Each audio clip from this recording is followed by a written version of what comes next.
Our guest today promotes her business by asking, are you tired of being the best kept secret online? She is an expert in helping brands stand out and bring their message to the world. Please welcome to episode 4 of the Learned podcast, Hey Stephanie, or more formally, Stephanie Liu. How would you explain who you are and what you do? Yeah, so I'm Stephanie Liu. I'm a live video strategist. I help brands and entrepreneurs go from unknown to unforgettable with live video. A fantastic elevator pitch. I haven't heard one better, that's for sure. Oh, cool. It's to the point, and I think really tells the story of what you do. What made you choose passion and pursuit of things you want to do versus just going about how a career maybe plays out for a lot of people? I decided to go down the passion route because when I was working 50 plus hours a week in an agency, there's one day where I got a phone call in the office, and it was my mom, and she was in tears, and she said, Stephanie, you have to go to the hospital right now because your sister just had a heart attack. And this was like 2 weeks after she just had a baby.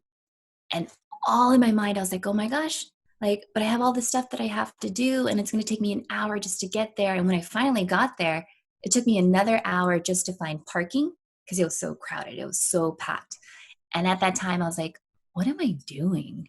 I realized I would always keep telling my family, next week, I'll see you next week. I'll see you next week. And when you think about like what's happening now, it's like I haven't seen my family for like almost 2 months. They usually live around like 15 minutes away. And so that's when I realized, like, man, if I really truly want to live the life that I want, then I have to build the business around my lifestyle, the lifestyle that I want to have. And even when I had my daughter, I was like, I can't work 50 plus hours a week. So I left the agency world, and that's when I decided, okay, I'm only going to work 4 days a week. And on Wednesdays, that's going to be whatever we want Wednesdays. If she wants to go to the park, we would do that. Or, if she wants to go to the zoo, cool, we'll do that. And just to have that freedom, that flexibility to do that is so empowering. One of the things that I get a lot, because I work with youth in various facilities, institutions, hospitals, jails, addictions, teen moms, homeless, these group homes, stuff like that. We have 17 units. Point being, one of the questions I get a lot when I go into the jail is wanting to do things like become a rapper or build a business around a podcast. And most people in their lives telling them that it's unrealistic. How do you feel about the possibility of choosing passion for work over having a boss, kind of for if it could be for everyone? I guess I would recommend kind of like a split strategy, right? If you can, try to get a job that will fuel your passion project, right? Instead of being a starving artist and trying to scrape by, what if you could have just a little bit of stability where you're working maybe that 9 to 5, and then towards the evening, you're making steps towards learning that software or making those connections and going to those networking events because you have the funds to do so. I think a lot of times when I think about how people are hustling these days, right? In my industry, we have a funny name for it. We call it struggle porn, where it's like, it's all about like hitting the very, very rock bottom.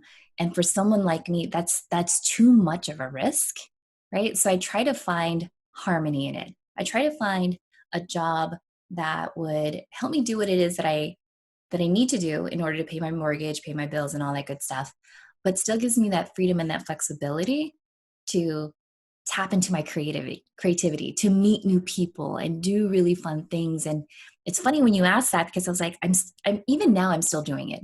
Like people know me as like a live streamer, but I still have social media retainer clients that I know that they're on retainer for like the next 3 years. I don't even have to worry about it. And if a new project comes, cool. That's a nice to have, but I still have my whatever we want Wednesdays, like no matter what. I often talk about the two paths. I think that's very similar. What's neat is that with those retainer clients, it's still your business, which is kind of that next step for people. And I think that's an inspiration for a lot of people. How can we improve education so that it's adding value to them? Yeah. Well, I think it's being exposed to different ways of teaching, going to different events and seeing how other people have done it. Like, for example, when I was in high school, in the city that I lived in, same thing. We were known for dropouts and all that stuff. And for someone with my background, it was predicted that I would probably just become a nurse or I would join the military just because that's what my demographic does. And no one had really talked to me about other careers outside of the health industry or the military. And I think having a counselor who says, well, these are all the other things that you could do. I think having a mentor who could really just pull you aside and be like, hey, are you interested in this? How about you try this? And even when my nephew was in high school, they had this really cool program where they could do job shadowing for an entire like semester. And so my sister was like, hey, like, can you have your nephew just shadow you for a bit? And I was like, well, yeah, I work from home, but it's not like me in my PJs all day. It's like on Tuesdays are when I get to leave the office and I get to go to client sites. And I think really exposing him to that, he was like, oh, wow, I've never heard about this before. Because it wasn't very often that adults would share what they do at work with a kid, right? Like he would only hear what was going on inside that house. And so to expose him what was going on in our home, he got to visit me at the agency. And so I gave him a tour. I was like, this is the creative team, and these are the software that they use. And during that 8-hour shift, he would, sit with one of the designers. And then I asked one of the VP of the creative team, can he sit with you on like one of the pitch meetings? And I think just exposing him to that, he realized, wow, there's so much more that I can do, that I don't have to follow everyone else's path, but I could be inspired by other people. And I didn't know that agencies would let people walk through their halls just to job shadow you for a day, and I think that's very helpful. What about that youth, the teen who's really struggling with doing school at all, um, who just kind of is checked out and doesn't want to do anything? What do you think we could do to help those? Yeah, I typically find that it's helpful to understand like what a student's learning style is. This is something that I felt growing up in my curriculum was very focused on, you just do repeated exercises. And it was more memorization versus critical thinking and creativity. And it wasn't until I started working at the agency where it's like, okay, we're going to do creative brainstorming exercises. And that made it feel like I was a part of a team and it was lower risk. So I could try something and I could fail, but I could try again. And I think when you have that type of environment, it's much more supportive, and they're willing to try, right? I feel like in most classrooms, back to your last question, it's either it's right or it's wrong. Like there's no in between, or there's no like what if, right? It's like it's yes, no, but for me it's always like, what if we tried this? Why do you feel online business is such an important thing to teach and learn today? I think learning online marketing is a very important thing to learn, because it's not just here's my product, buy it. It's more about understanding human behavior. It's understanding how to be persuasive. It's understanding your customers' needs. And then being able to create content, whether it's videos or blogs or emails, that actually captivates an audience. Right? So how do you hook someone in, and how do you tug on those emotional triggers to get them to take action, whether it's to buy a product or whether it's to sign up and take action, join an organization, become a volunteer. Those are all skill sets that I think are helpful just even outside of marketing. I feel like some people really lack those communication skills, and online marketing is really just taking those communication skills and bringing it online. Specific to jails, I find communication is, if I picked one thing to improve, that would be what I would improve. And yet Yeah, we don't put people in many opportunities in jails to improve their communication. Um, correct. I mean, that's honestly not even a question, but Yeah, it's no, no, just, no. I'm It's glad you it's hit on it. Yeah, well, one of my good friends, his name is Gary Ware, and he's the CEO of Breakthrough Play. And he and I had worked at the agency world for a very long time. And he had dabbled into improv, right? Because it helped him with his pitches. It allowed us as a team to think better on our feet. Because the whole idea is that when you're doing improv, you don't let your partner fail. So if you're pitching to a client and they give you an idea, you're like, yes, and you build upon it. So you build upon that story. Well, fast forward to now, he realized how much fun he had instilling playfulness in the workplace. So he started that company, and then he realized, I think it was like one of the county jails here had reached out and said, would you be able to do one of these play workshops for our inmates? Just so that way they could lower the barrier and get to know each other better and inject a little fun. And so now he teaches them improv and just how to build off of that. It's pretty cool. Yeah, and it's inspiring because we need more of that. There's not a ceiling to how much of that we need. So that's great to hear. I'll check his work out for sure. Yeah. Um, so I know you've referenced in other podcasts and interviews the idea that you're going to learn so much along the way when it comes to online business and live streaming. What is one thing that you learned along the way that maybe you didn't expect in a bad way and one in a good way? That's a good question. Something that I didn't expect, but I learned in a good way. I think most people don't realize that when you run your own business, it's not just the marketing piece, it's not just the fun being on camera type stuff, it's also knowing your numbers, like knowing where your income is and knowing what your expenses are, knowing how you're allocating your time, right? Because there's only so many hours in a day. There's so many hours in a month that you're working, but you have to factor in family time. You have to factor in birthdays and anniversaries, your sleep, the fact that you have to eat lunch, right? Those are common things that people don't factor into an 8-hour day. And so when you think, yeah, I could work 8 hours on this client today, they're like, that's not real. That's not real. And so I think knowing your numbers, what's coming in, what's going out, makes you a better like business owner in that sense. And I think that really, I think working on the agency side helped me see like how the sausage is made, I guess you could say, right? Because it wasn't just here's your social media strategy, let's launch it, but like, okay, but how are we going to allocate the hours? Do we have enough staff for it? Like you're kind of like thinking before the project even starts. And Yeah. why do you think it's important for people to not be that best kept secret?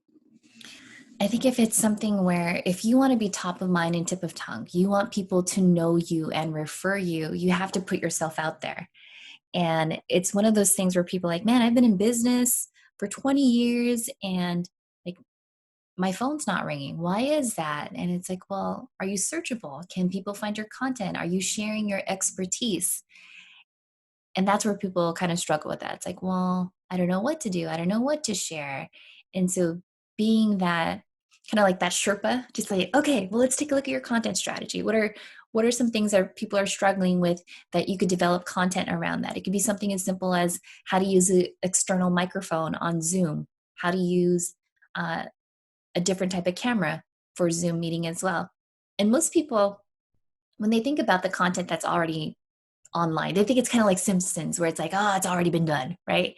But there are different personalities from people that you want to learn from, right? There are just some people that you're going to gravitate towards, and the way that they describe it is so much easier, right? Someone who, if I'm trying to learn a new product and the person is talking really, really, really fast and they're moving their hands and not showing me step by step, I can't learn that way, right? That's probably going to be really fun for like a visual learner to see, but when it comes down to like me actually trying it, I would love to have a blog post that walks it through step by step, and to see that someone's actually going to answer my questions. That just grows my affinity towards that brand or that company or that person, where I still want to digest more of their content. Does that make sense? Completely. And you just referenced, I think, a very important thing in today's day and age is that you have different learning styles that are going to appreciate different types of content and can be the exact same topic. So one of my questions is you have a blog, you're willing to do guest interviews like this, you do your lives, you consult, you coach, you do a lot of things. If somebody's just starting out building a brand and online business, though, would you suggest planting flags everywhere like that or really focusing on one thing at the beginning? I would say focus on one thing at the beginning. For me, like, because I could speak from that angle, as I started off with live streaming and I went all in on that. because I was able to leverage my agency experience in the sense that people that were already connected to me on Facebook were old agency colleagues or clients. And so when they saw me come into their newsfeed, like, oh, hey, Stephanie's doing something new, I should support her. And for a long time, I wasn't repurposing that content. I wasn't turning it into a blog post because I thought writing was too hard. And I didn't make it to short social media snippets because I didn't know how to do editing. And because of that, I was able to master all aspects of live streaming, like how to pitch a guest, how to structure the show. And so I was able to focus on that. And once I had that down, then it was like, okay, now let's look into the next thing on how I could learn that, because then I could focus my attention, right? It's kind of like when I make a peanut butter sandwich for my daughter in the morning, right? If I get some peanut butter on a knife and I spread it across the bread, right? And spread it like everywhere in all the corners. It's really, really thin. And she's like, I don't really taste it. I'm like, what are you talking about? I already put it there. But if I focus it in like, in layers and I work towards it, then it's gonna be like the most delicious peanut butter sandwich ever. And she's not gonna leave it there to just hang out for the rest of the day. Don't waste your food. Kind of rolls nicely into the idea of having a niche versus being a little more broad in terms of the content that you're providing. Where do you stand on that? It's really interesting because like even in my background extends back like 15 years. So it's like I know SEO, I know PPC, and I know social media. But it wasn't until people had found me for live video that I started to attract like the speaking engagements and becoming a guest on other things. But once I was known for that, that was kind of like the tipping point for everything else. So people are still finding out about me for live video, but they don't know that I also run Google AdWords. Like I know paid media and all that other stuff. I think it's helpful. I definitely think it's helpful for you to have a particular niche that you're a master at, but it's also helpful to know like general terms. So that way you could kind of not walk into like a trap. Like going back to like this one client that I just signed on this week. In just having a conversation with her, she's like, I know enough to get me by without feeling like I'm lost in the weeds. And I was like, that's good. Because I think if you just know a little bit, then that's always going to be helpful. But you could still follow that path that you want to do and be focused without being distracted by like different detours and all that stuff. And you're still able to be on that fast track and be known for that specific niche without getting distracted. Right. And you just hit on a couple other things. And one was the idea of um, thinking that you didn't want to do writing because it was too hard. I think that the written word has two things working against it. And one is that it's kind of old school, right? Blogs are things of the past, but also that a lot of people don't like writing because it seems hard. So maybe if you could just speak to the value of written word in online business. For a long time, I only did video and I didn't want to do the blog recaps because, gosh, it was going to take too long. And, the copywriting and stuff, I didn't think I had the time or the effort to do it. But I found a couple of tools that helped me along the way. Like there's a tool called otter.ai, OTTER.ai, and it would take the video and it would transcribe it for me. So just having that transcription allows me to create that blog recap a lot faster, which I think is also helpful for my audience. If they're laying in bed and trying to put the kids in bed, you can't really watch a video or you don't have your headphones there, but they could still get the gist of the content and they could skim through it and they could find it. The written word is also really helpful. Like, let's say from the online marketing world, it's super helpful for like SEO, being found in the search engines and having your content be read. Like you said, like Stephanie, I researched your stuff online. And it's probably a lot easier to read a blog post than it is to watch like a 45-minute live stream, right? The other thing about it that I found very helpful was that even now, like when you just asked for like the elevator pitch, because I had written that so many times, it now becomes embedded in my brain. It becomes so easy and effortless for me to say because I've taken something that I knew that hit, that it performed well on stage, it performed well on video, that I know that it's probably going to do well on the website. So when you say things like, are you tired of being the best kept secret in town? People love that. Cool. Let's put that up on the website. And now it's memorable. And you mentioned the idea of once you started with the personal brand stuff and focused on live, that it opened up opportunities like speaking and those types of engagements. Did you find, and this is one thing I know that fascinates people early on because they have no idea, were people coming to you or were you still having to go out and collect those opportunities? People were coming to me. That was the interesting piece. And I think it's because in my industry for marketing, you know, you're accountable for creating an event where people can learn from other people. And having the same speakers year after year can get really boring. And they want to hear different stories and different experiences. And when you're confident on camera, I think that gives you a leg up in the competition where people are like, oh, okay, you bring this person on stage, that person already has a built-in audience. That person already knows how to deliver and hit home on a message because they're used to structure. They know how to engage with an edit audience. They know like the ebb and flow of energy. So that was really helpful. And just, you know, people reaching out. I was like, you watch my show? Like, really?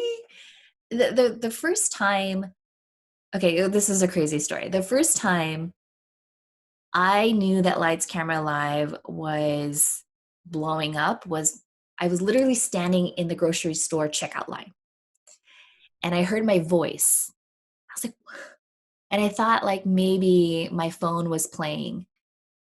And I turned around and just so happened that someone was scrolling through their Facebook newsfeed and the audio was on that they somehow my video had popped up. And I don't know, I got so embarrassed. I was like, oh my God, that's me. And I actually like ducked out of line because I was like, that was crazy. I've never, like, I didn't know who that person was, but there it is, like my content being discoverable. And yeah, that was kind of surreal.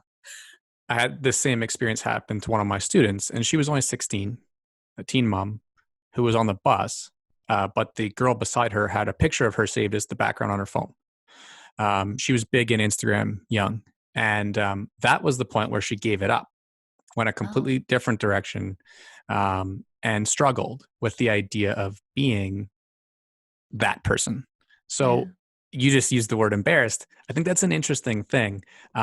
What do you think is a tip for people to keep going when it comes to that vulnerability versus not wanting to be that person who pops up on someone's phone in the checkout line? uh, well, I mean, I would say I was embarrassed because I was completely not made up. And I was like, oh my God, please don't see me. It was like mom bun and, yoga pants, whatever. But I would say, it, I think, I think sometimes when you put yourself out there, I think vulnerability is the admission ticket to creativity. And I think it's one of those things where you could put yourself out there and share your story that people are going to love that in the sense that they could relate to you. They could probably find something where they're like, oh, I've heard something similar, or I've gone through that before. And I would definitely say keep going. I just had a conversation with my good friend, Brian Vanzo. And was it last week? Yeah, last week I put on my very first virtual summit with 40 plus speakers. And not surprised, funny enough, like the name of the event was called Leap into Live Streaming Bootcamp. We were encouraging people to take the leap into live streaming. And this was also my first leap into hosting an online event. And when Brian and I were talking, he was talking about like when you start live streaming, you open yourself out there as a content creator. You open yourself out there for criticism. And when you're creating content, sometimes you think about like you could do like 150 things that are absolutely amazing and people will send you messages and be like that rocked my world, I saved that. And then one person can say one negative thing and it kind of like ruins your day or it ruins your week, right? And it kind of breaks down all the success that you have. And one of the helpful things that Brian told me was like, Stephanie, you need to create a folder. And this is going to be the folder that's called the Portfolio of Awesomeness. And whenever someone gives you like a good review or like, hey, this really helped, or this video like solved my problem, and just like that, screenshot that just to remind yourself to keep going because people do you find yourself helpful. And no one's perfect right out of the gate. We all evolve over time and we learn how we could be better. So, don't beat yourself up about that. Those external affirmations. And I did watch that video. It Oh, was a good interview.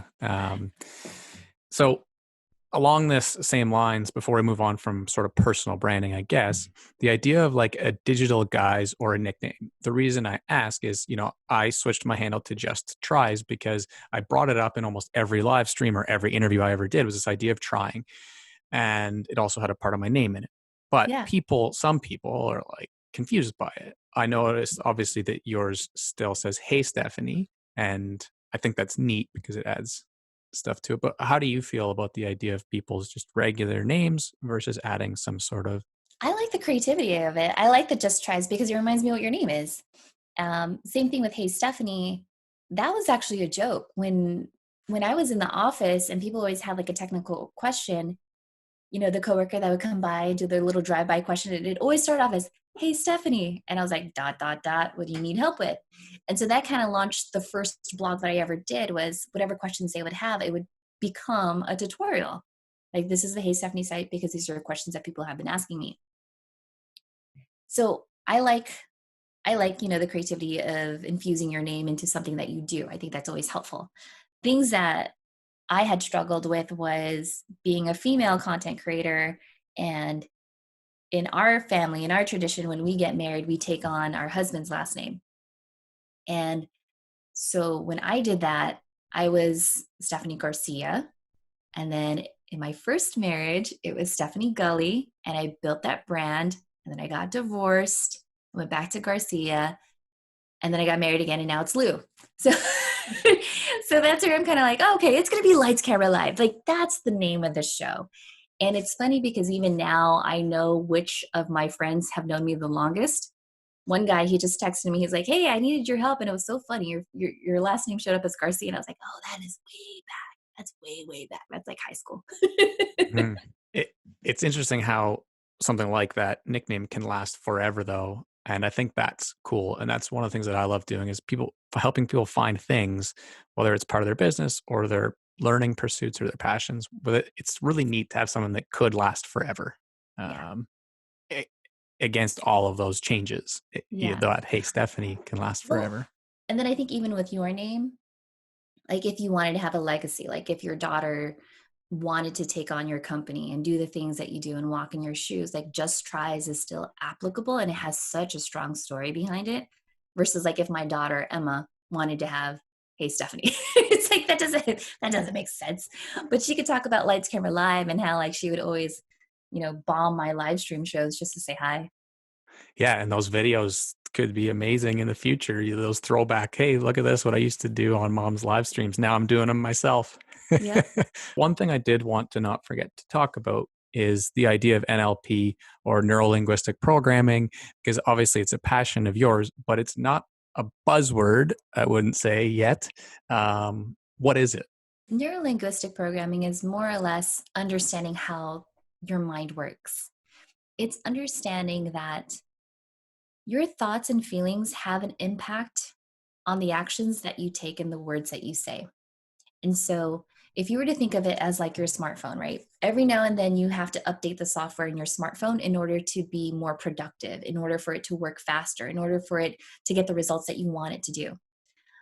And sometimes when we grow up, depending on our backgrounds, our minds are programmed or installed with beliefs and thoughts from other people. Like I think about when I was a young girl, and if I was climbing rocks, my mom would say things like, "No, don't do that, you're going to get hurt." And so I never took that chance because I was scared of it. Now when I have my daughter and I see her climbing rocks, I'm like, "All right, cool, I'll catch you." So instead of saying don't try it, it's more, "Go ahead, I'll support you," or "I'll teach you the way around it."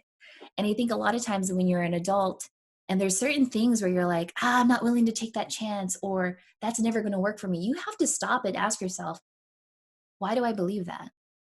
Why do I think that I can't be that other person? Or why do I think that I can't achieve that goal? And really, really analyze that to be like, oh, maybe it's because someone had told me this, or maybe because I had this one event where someone told me something, and how is that still impacting me? Like I'll tell you a story. Like one of my girlfriends, she is so smart and she is so well connected. And she would host these events and she would get like the top authors, the top marketers to be there. And whenever we would have the mic and be like, Jen, go introduce yourself. She's like, no, no, no, no, I don't want to do that. And it was always weird. It's like, but you're Jen, like you're amazing. Like we all saw it. And finally one day I had lunch with her and I was like, what's up with that? Like what is this confidence issue that's happening? And then she kind of told me, when I was in the third grade, when I had to do a presentation and I was trying to speak, my teacher kept yelling at me to speak louder, to speak louder. And that just made me feel so uncomfortable. So now whenever I see a mic, it just, like she doesn't want to be around it. And at that point, I was like, okay, that was like what, third grade? She's like, yeah. I was like, okay, how long are you going to let that hold you back? That was third grade you. Like, look at everything that you've accomplished now. Like, you're a 38-year-old woman. Are you still going to be afraid of a mic? Like, come on now. And then it just flipped her switch. She's like, oh my God, that's right. And then she just realized all of these other opportunities that she had passed up on, like podcasts and videos and all of that. And I think growing up, like if you're just listening to this now, it's really, how long do you want to base the decision in your life based off of fear versus confidence? Because if you were just confident, like, what could you do? Like, what if you tried? What if you got that support? What if you just tested that out? What would become it? What would become of it then? I think it speaks to so many things for me. One is that is exactly what I see in every one of the youth that I work with. They've been broken down, beaten down in many ways, sadly, and they have such unbelievable talents. I can go down the list: nail artists, special effects, makeup, photographers, graphic designers, podcasters. Like I could just go on and on. Yeah. And one of those stories exists for every single one of them. What do you think is that like number one thing that we could tell them to try and kind of, I guess NLP obviously is a program that people go through, but what Yeah. would be one thing if you had to pick one that we would try and get them to understand? You create these processes, these techniques to follow in the footsteps of greatness. And so if you saw a rapper, if you saw a speaker, if you saw an actor or a politician that you were like, you really wanted to emulate, success will always leave clues. And I think if you were just to kind of model after them, like, okay, so how do they stand? How do they show that they're confident? Can I emulate that? And it's like, yeah, you can. And just pick up on every single one of those clues and try to model after that. And then when you nail it, like when you do something good, I love to do the technique called anchoring, where it's like, when was the last time you felt confident? Cool. Anchor that emotion like on your knuckle. So whenever you need to go on stage, whenever you need to do a presentation, when you need to introduce yourself at networking events, you can just like activate that power button and boom, you light up. Right.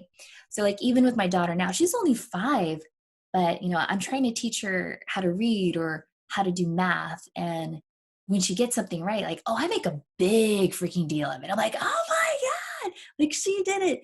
And she just gets that whole like feeling in her body, like, wow, mom, I did it. And in my mind, because I know NLP, I'll do something where I might like push down on her shoulder.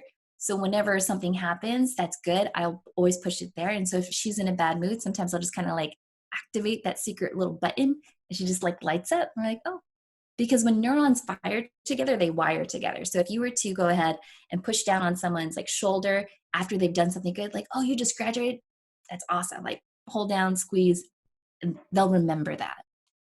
It's the opposite to spanking, essentially. Exactly. You're helping people with that is exactly what I try to do in terms of coaching and my day job. It's neat because I'm really trying to figure out what the best balance is because you can't scale online coaching one to one in terms of these things necessarily. But point being, I've one of the biggest struggles I've found people have with starting their online business is the idea of putting out free content, right? So creating for social, putting all these examples into blog posts, doing your live stream versus monetizing. What Mm. would you say when it comes to that Kind of idea, divvy that that fear up. that people would have around monetization versus free content. Because there's a lot of gurus who say put everything out for free and that's going to lead to success, right? But people need to pay the bills too. There's different ways that people learn, right? There's your why audience. They want to know why. If I learn about this, how's it going to change my world? They want to know the what. So, like the stats, the numbers, definitions, all that stuff. Then there's the how audience that wants to like be guided through that process. And there's the what if, which is really like the critics, right? They're like, well, if I do this, what are the advantages? What are the disadvantages? And I find that for the content that I create, it's generally going to be the why and the what. I'm going to tell you like what's happening in the industry and why it's impacting you and your business. And here are some high level things that you could do, like the little how, but then there's the what if. And it's like, well, what if I want to do this with Ecamm versus that? What if I do that? It's like, well, then we got to hop on a call because we got to dive into that a little bit more. And that's what I sell is the what if. It's the opportunities. It's helping you avoid those mistakes so that way you could get on the fast track to success. Because you could Google things all day, all long, watching YouTube videos and all of that stuff. Um, but there's always going to be that little inkling, that voice in your head. It's like, but what if? And you just need that validation, that confidence, and knowing that you could do it. And that's usually where I jump in. I think that comes up in all these episodes too. There's an ocean of information. It's free, go do it. But if you can't execute, that's where you need Yeah. support. And that's fantastic. I think most people just need accountability.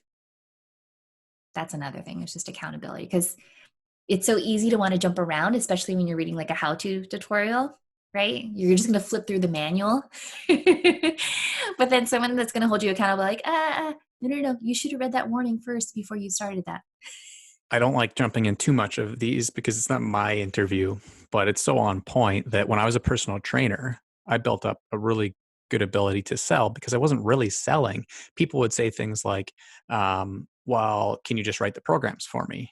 And I would gift them a book, like the book that in the industry at the time was the best. This is what you should do to do your own fitness book. I would give it to them as a gift. It's like, here, this is it. But come back in a month if you need the accountability, the support, the coaching, and someone to lean on. And Yeah. every single one of them would come back, and that'd probably be too busy at the time, Yeah. sadly. And it's like, and that it's an interesting concept. Okay, so I have a couple scenarios that I'd like to ask. I think we already tackled one of them, but I find it a neat way to go through with a little kind of like a specific role play type thing. And so in education right now, tons of teachers are jumping to different platforms to figure out online learning. I noticed that Thinkific is something that you've used. That's the platform that I signed up for recently too, which is kind of cool. What is some advice you would give to people starting to use something like Thinkific? I would definitely still say know your classroom's different learning styles, right? So there's the visual learners, so video is going to be awesome. That's always going to be super helpful. Audio is also very helpful too. If you could have someone just download the audio piece of it, like the podcast that they could listen to as they're going, or just keep listening to it on repeat, then that makes it accessible. I would also say like your kinesthetic learners, if you're teaching online, I usually like to have like little mini breakout homeworks versus like, here's your big final project that you have to send to me at the end of it. I would rather want to give them little quick wins and feedback with live office hours. That way we can learn together. And if you're going to do office hours, it's always helpful to use something like Zoom, because then you could say like, okay, what are you struggling with? Okay, can you share your screen with me so I could see what it is? Because I'm a visual learner. And sometimes when people are describing their things, like what's like why their live streaming equipment isn't working, like I have to see what you're doing. I have to see how you're connecting the different pieces. Because even sometimes they'll describe things to you and they'll use a different terminology because they're not the expert in the field, but you are, right? It's like, oh, that's not called that. The real name is this. And that would always be my advice, is try to cater to the different learning styles. And as you're doing your office hours, when you're listening to your students as they're asking their questions, you could see like how they communicate.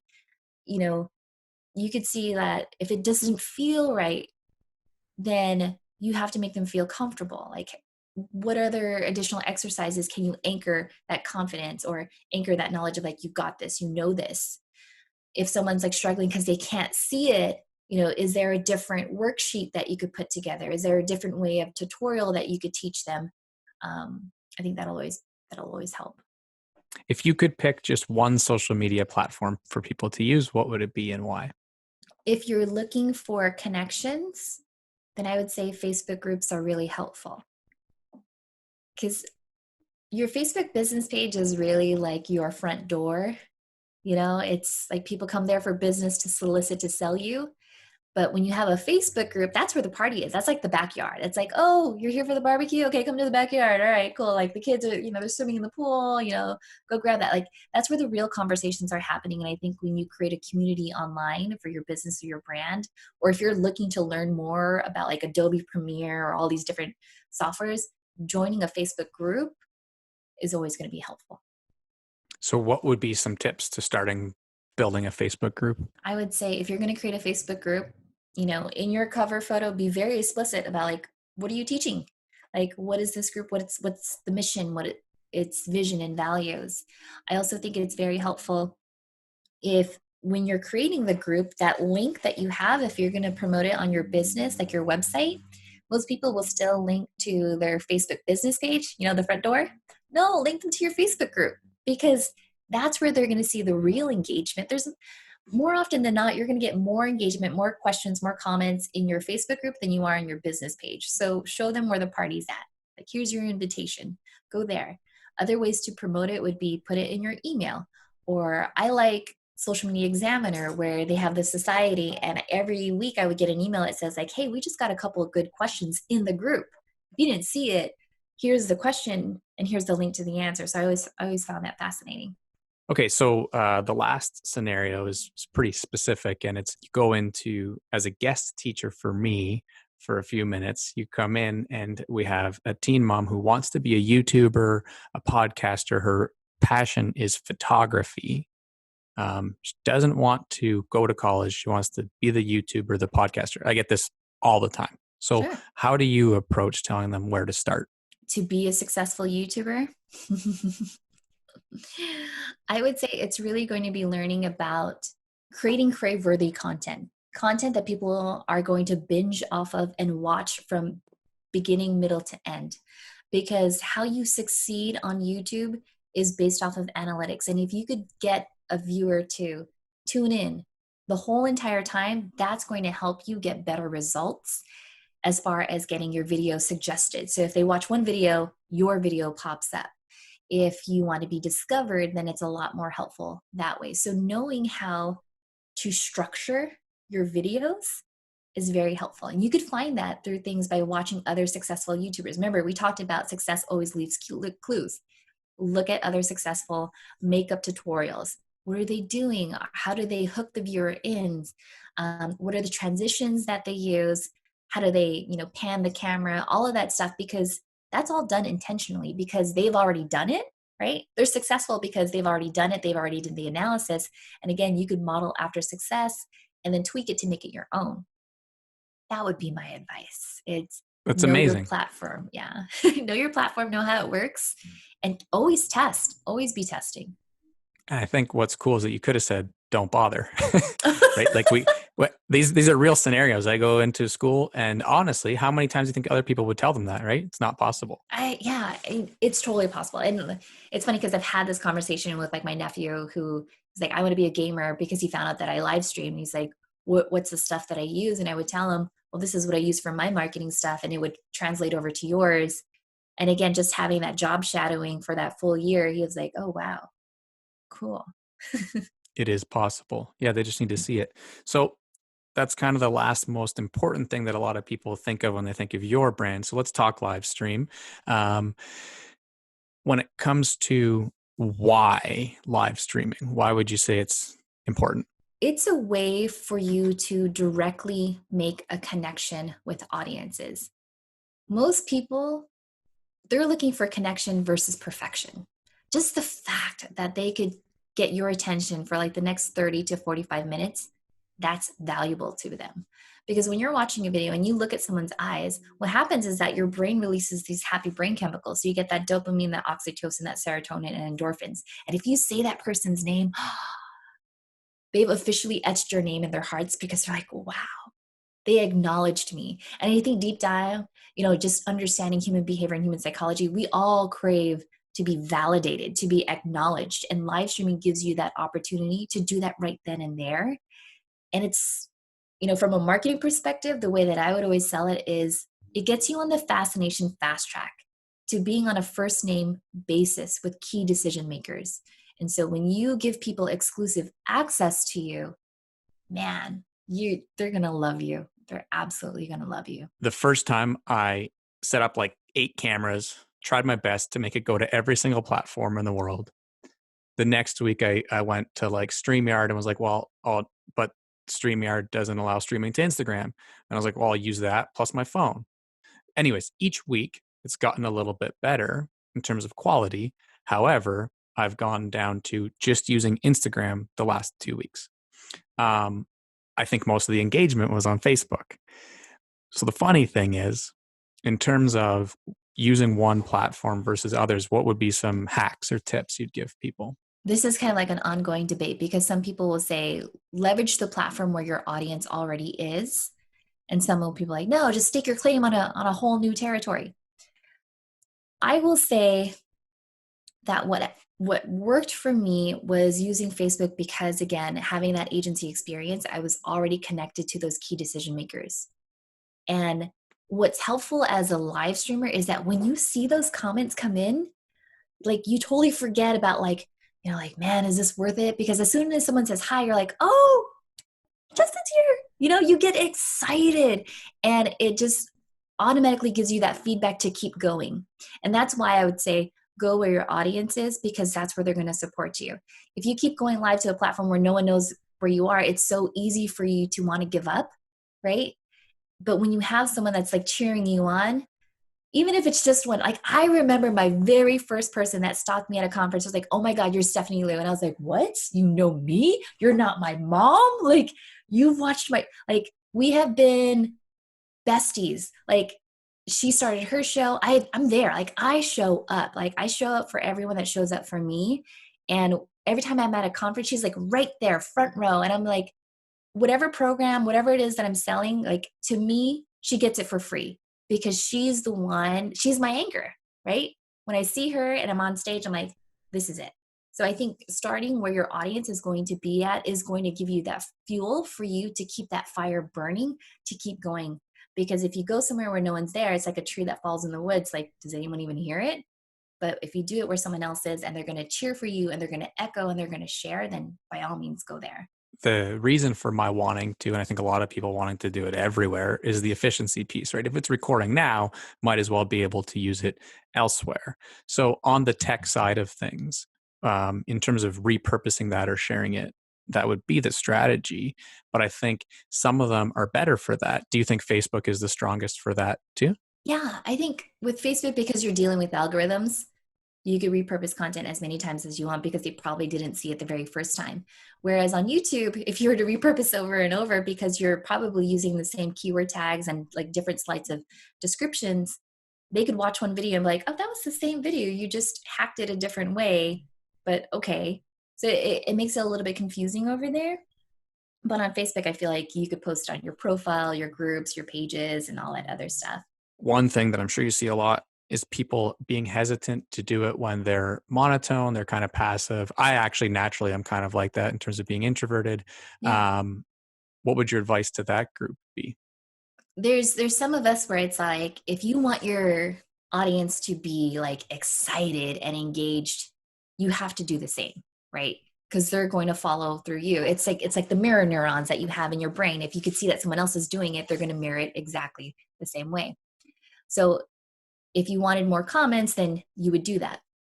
Or if you wanted to be divisive, you could pose a question and then people will, like raise their flags. Like it was funny. I was doing this episode with Diana Gladney and she says, some people, when it comes to chocolate, there are people that absolutely love white chocolate over dark chocolate. And then all of a sudden you saw in the comments, like people are like, white chocolate, what?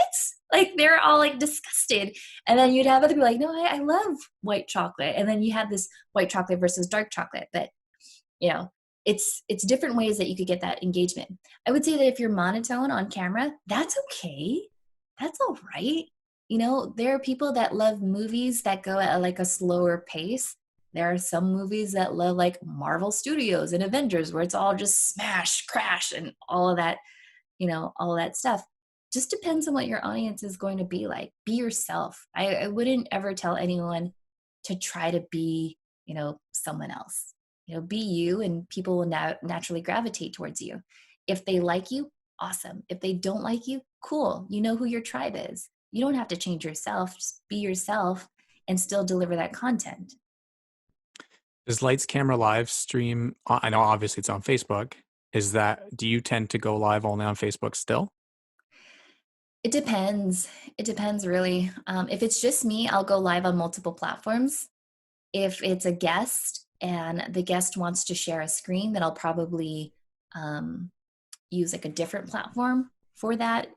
There's all these logistics behind it. Like if I wanted to use like a chat bot for messenger marketing, if I said like, leave the comment, just tries, and you'll get like this free book, right? That only works on Facebook. So then I'm only going to do that on Facebook to eliminate the error. So that way it's foolproof as far as engagement goes.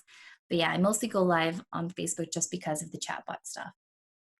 And in terms of helping your guests, do you find that they struggle with the tech? Because I think that's one of the fears that people like me have, is that as you build your confidence in your tech and your ability, do you find it hard to prep or support guests when they're coming on? Usually, if I'm preparing a guest onto the show, we have like an onboarding document that gives them tips like how to look amazing on camera, like try to do this or try to do that. Um, we'll also try to, if I know that they're totally uncomfortable, if they've never done like a live video before, we'll do a tech rehearsal. Cool, show me your lighting, like what can we do, all that stuff. And I probably had to do that a lot 4 years ago, but now people have a better understanding of it. Usually when I have like a new guest on the show, I'll probably have them in the green room like 15 minutes beforehand just to give them the run of show. But usually when I'm onboarding a guest, I'll say, we're going to be live streaming via X. Here are some tips. That way you can have like the best bandwidth, the best audio, and then they're pretty much good from there. If you were leaving advice for next generation, in your case, obviously you can say, if you're leaving one piece of advice for your kids, what is it? If I could give you one piece of advice, something that you could always work on that's going to impact you in all areas of your life, both personal and professional, it's honing in on your communication skills. It's not just about the words that you say, it's about how you're able to listen to someone else and you're able to see it from their viewpoint and you're able to resolve conflicts so that way it doesn't destroy relationships, but you could have a meeting of the minds. And I think communication is one of those things where most of the problems in the world exist because there's always a communication breakdown. And I think if we all worked on being better listeners, being better communicators, then we wouldn't have as many problems as we would today. One thing that you yourself are learning right now. I am learning. Okay. Learning is it's like a soft word. I'd say right now I am obsessed. I am obsessed with this new software called New Blue Effects. And it's a really cool way on how you could create on-air graphics when you're live streaming. So I don't have to like build it in like Adobe Premiere, export it, and then import it. And I could just build it on the fly. So if you imagine like those on-air graphics that you see like when the NFL is playing or any sports, I could do that in live streaming. And it's something that I learned from one of my speakers last week. And I have just been obsessed. Like I have been watching every video tutorial. Like I speed it up like 2x. And I'm like, I'm learning. It's fun. That's amazing. What question would you ask me that you think I should answer? How did you motivate yourself to reach out to me on Instagram for this? The most important thing is that I fall back on my why of what my goal is, to help improve education, to bridge social media where kids are and where youth are with real learning opportunities. And that there's a lot of snake oil salesmen out there trying, and not only out there, but capturing leads and building huge businesses off of it with bad advice. So I knew that starting this, I was going to reach out to is anybody that I saw that would be a really good influence or role model for my kids. And it's a numbers game too, right? I appreciate that people are busy, so you have to reach out to lots of people. And it's always amazing when people say yes, because I know that it's going to have that impact. Yeah. I always wonder what people say to themselves to get them hyped up before they send it, because probably before you even sent that message, like a little voice might have been trying to like talk you out of it. Like, who am I? Why should I, like, why would she even listen to me? Like, is she even going to get this? But somewhere in you, there was a voice that pushed you and said, you're going to do it. You're going to just try. And you did it. And I think it's going to be really interesting for you to share that whole thought process too. I didn't think of it in answering the question on the spot, but he probably will be too busy to listen to this. But if Buster listens to this, um, the fact I don't know why, like the fact that he was the first person to right away say yes, I just want to help. I think that helped a lot, right? It just goes to show that you need those people, those good people who are willing to give back. One of the questions I asked him was around the idea of clout, and he was like, "Oh God," because it's like, "Why'd you take this interview?" You know what I mean? And same thing for you. I think it's just fascinating. There's a lot of grateful, humble, collaborative people. And the more times you realize that if other people can't do it, it's okay. It's no knock on them. I'm not going to judge, but that there will be people who will. So Yeah. that's the other part of it. Yeah. I think a lot of us, especially content creators, we see the value in sharing our stories, especially on different platforms. Because I told you, it's like I'm used to doing the social media circuit. And so getting outside of that, it actually is always exciting to me. It's, I get to talk to lawyers. Oh, okay. What do lawyers think about live streaming? It's always fascinating to hear the other side and meet new people, especially Yeah, now. it's great. Well, thank you for doing this. Yeah. Can't say enough how appreciative I am. Um, I'm sure that if people Google, "Hey, Stephanie Lou," they'll find you. But where would you like to point people online? Yeah.